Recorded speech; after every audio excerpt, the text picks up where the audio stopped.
Magandang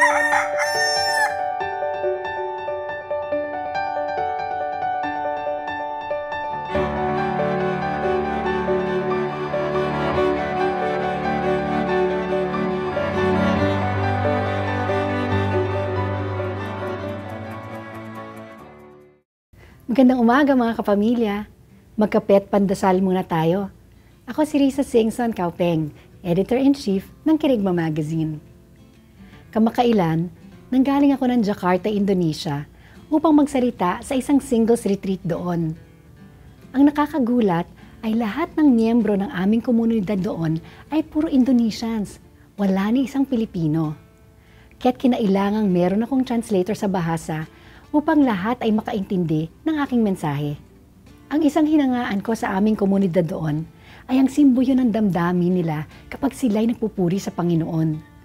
Damang-dama nila ang pag-awit sa Diyos at napakatindi ng pag-ibig nila para sa Kanya.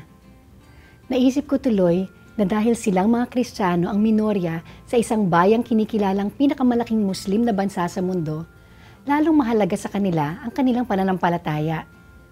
Minsan, yan ang kawalan nating mga Pilipinong Kristiyano. Dahil napapaligiran tayo ng kapwa Kristiyano at napaka-ordinaryo ng ating pananampalataya, hindi natin ito napapahalagahan.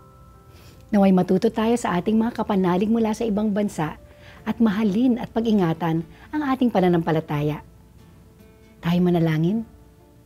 Panginoon, pag-alabin mo sa aking puso ang matinding pagmamahal para sa iyo. Amen.